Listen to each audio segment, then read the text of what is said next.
Olá, gente! Então, hein? Covid-19, a pandemia que acabou, mas ainda divide a Alemanha, né?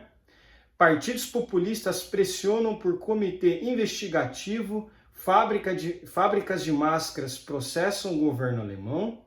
Enquanto isso, movimentos negacionistas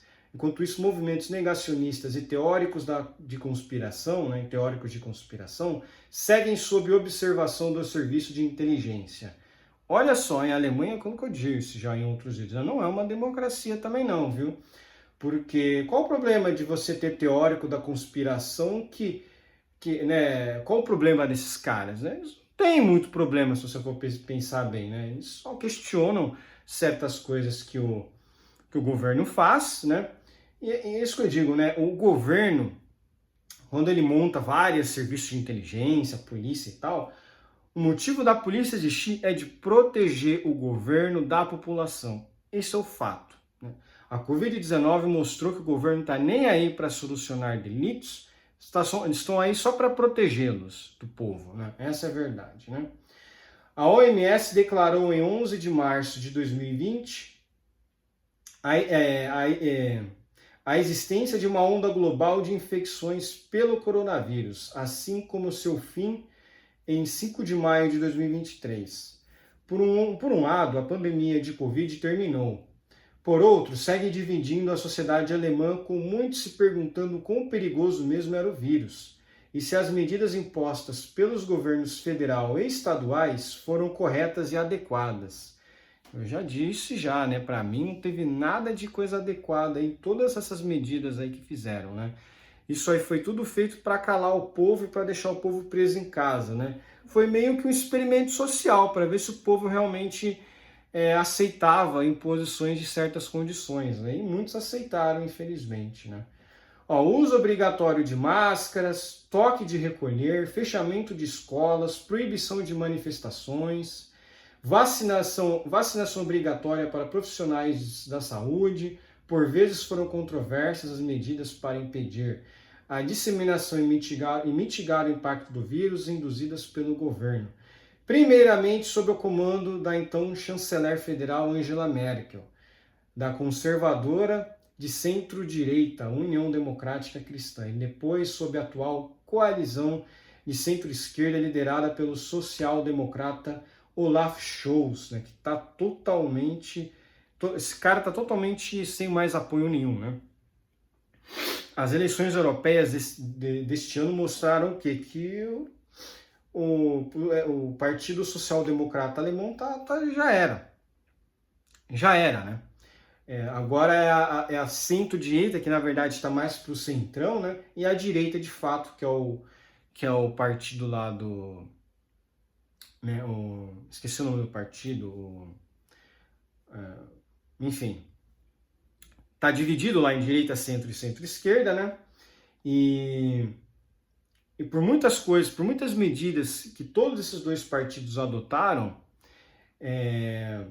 eles estão com uma moral muito baixa perante a sociedade, né? Porque aqui no Brasil, de fato, as pessoas acreditaram na narrativa da mídia, da imprensa, de que não, que todo mundo tinha que ficar em casa, que máscara tinha que ser obrigatório, que não sei o quê, tinha que ter toque de recolher. Cara, toque de recolher é uma medida totalmente abusiva, né? Você não pode nem sair na rua.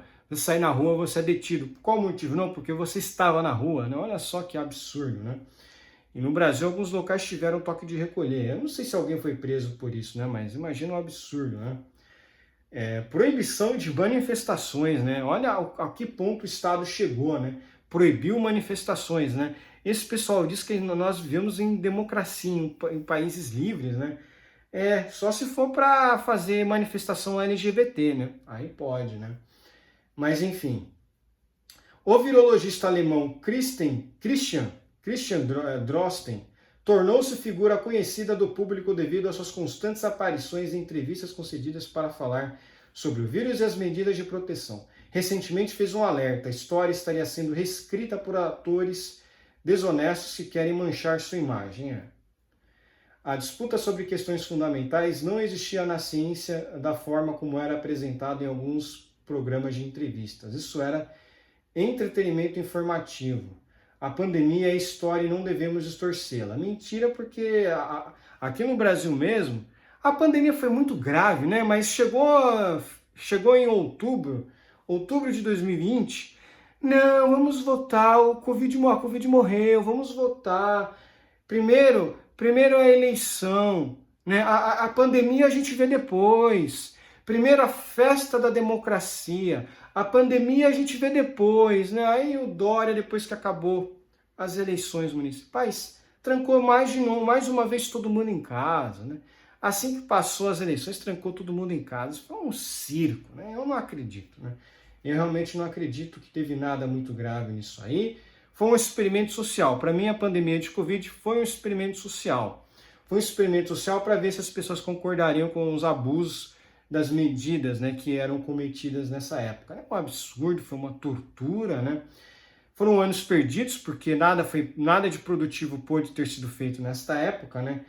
Assim, muita gente trabalhava em casa, mas quem precisava de algo para ser feito presencialmente se lascou, né? Se deu mal, né? Então, assim, não é que estamos tentando reescrever a história. É verdade que a história é que o Covid nunca foi isso tudo mesmo, né? Nunca foi tão grave, né? Se fosse tão grave de fato, eles não teriam permitido, né? Pelo menos aqui no Brasil, que foi um dos países que mais trouxe alarme, né? Mais trouxe alarde em relação a essa pandemia.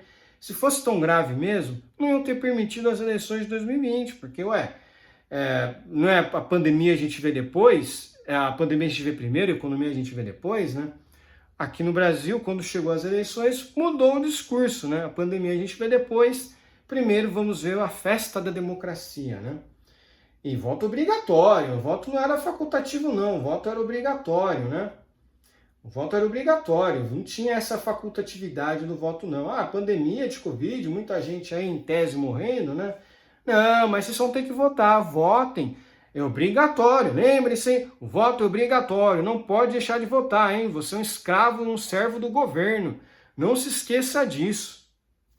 Um absurdo total, né? A verdade é que os alemães eles ficaram meio revoltados mesmo, porque o Partido Socialista lá na Alemanha não está indo muito bem não, viu? O Partido Socialista da Alemanha, esse Olaf Scholz aí, é um dos caras mais rejeitados aí que estão no governo. Ele, aquele cara do Reino Unido, o Joe Biden, o pessoal de esquerda, meu amigo, tá tudo sendo rejeitado pela população, né? E sabe quem é o político mais bem avaliado atualmente? É o Javier Milei. Olha só, né? A mídia tenta bater tanto no Javier Milei, falando que ele é extremista de direita, o cara é um anarcocapitalista, né? Mas não, ele é o líder atualmente mais bem aprovado no mundo, um dos mais bem aprovados do mundo. Acho que aquele cara lá acho que do Panamá, o cara do El Salvador, né, eu acho, é o cara mais bem aprovado. Mas enfim, de qualquer forma, as pessoas estão realmente revoltadas com o que fizeram na época da pandemia, né? E querem uma resposta. Ou pelo menos as pessoas querem ter o direito de votar em pessoas que eram contra todas essas medidas autoritárias e que agora lutam para representar as pessoas no governo, né? No Estado, né? Para, né, enfim, a pessoa ter um pouco de justiça pelo menos, né? Mas enfim, um forte abraço, espero que gostem do meu vídeo, inscrevam-se aqui no meu canal, comenta aqui embaixo, compartilhe meu vídeo nas suas redes sociais para me ajudar na divulgação, inscrevam-se no meu canal no Rumble usando VPN, novamente, importante que vocês assistem aos meus conteúdos lá no Rumble, porque o Rumble é uma plataforma descentralizada e ela não vai ceder às pressões do Alexandre de Moraes e nem ao governo brasileiro, né? Então é muito importante que vocês me acompanhem por lá, porque, né, o YouTube pode um dia começar a bloquear vários canais por motivos que o governo brasileiro quer, né? Então é isso. Um abraço e até mais. E deixa um like aí.